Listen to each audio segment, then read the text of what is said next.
What I see here now, there's still good people here, but they're slowly dying off or fading away. And I think the best times for this place are in the rearview mirror.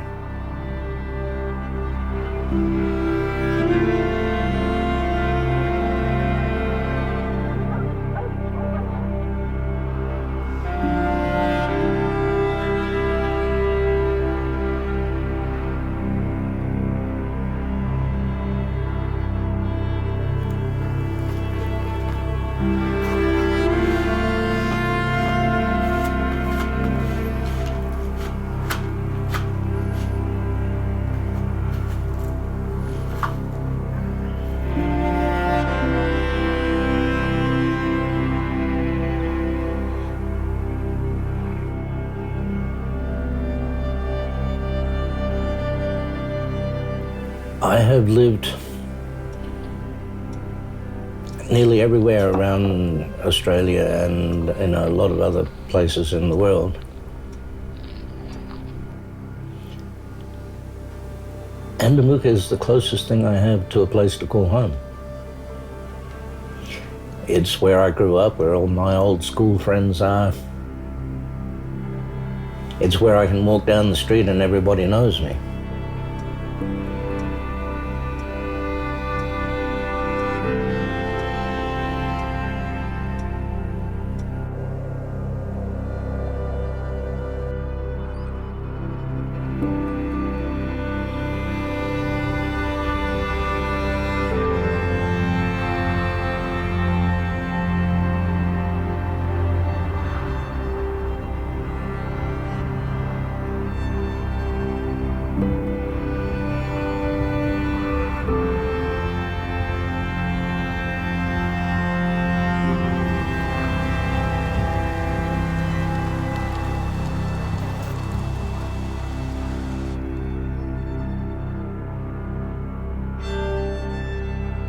I think the best times here were the 60s and early 70s.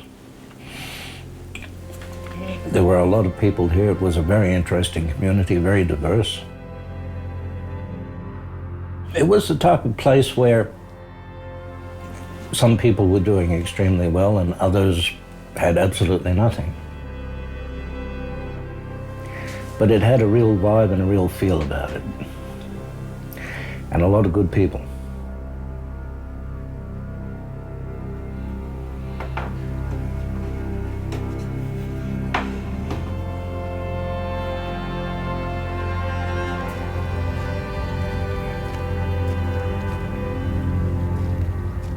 There was a rough element up here, generally Serbians. They were a kind of a mafia group. They were responsible for a lot of stuff.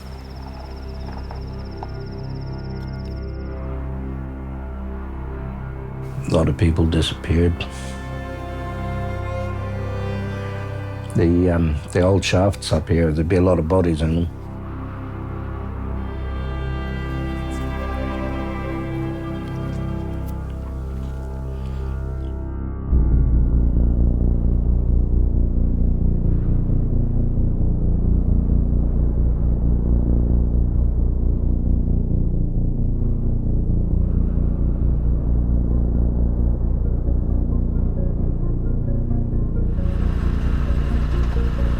There was one guy up here, and he had a big dog, and he would kick the crap out of that dog every day.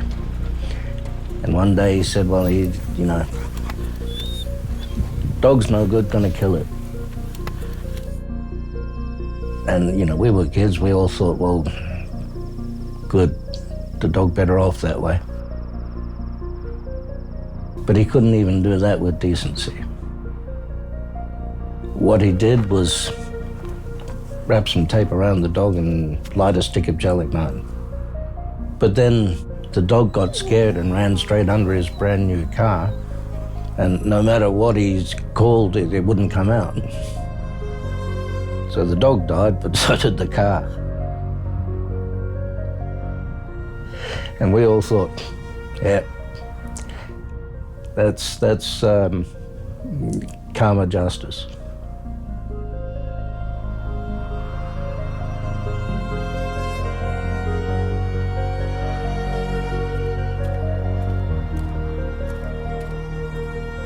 In those days, you would get 30 or 40 utes parked in front of the tucker box, and every one of them would have a case of gelignite on the back. There are enough explosives in the place to start a small revolution.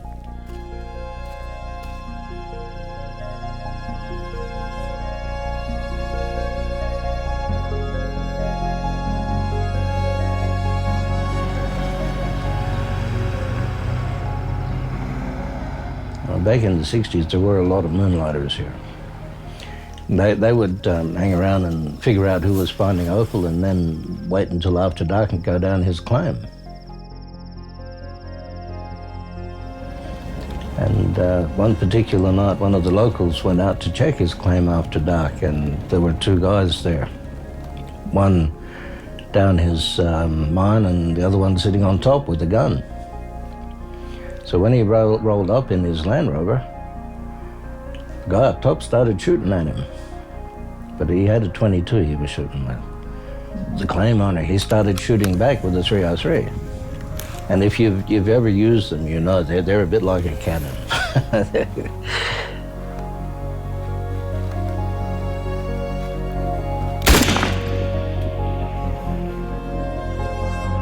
So he marched him down to the police station at gunpoint, and when they got down there, he got arrested for doing that.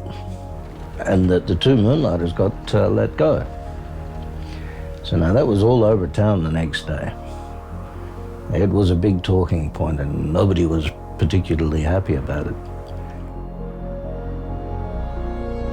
And I remember my dad at the time, he was talking to the local mines warden.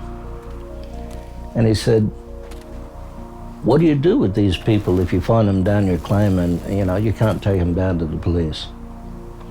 And the mines warden said, well, wait till they're coming up your shaft, get a nice big rock and drop it on them. That way they die by accident.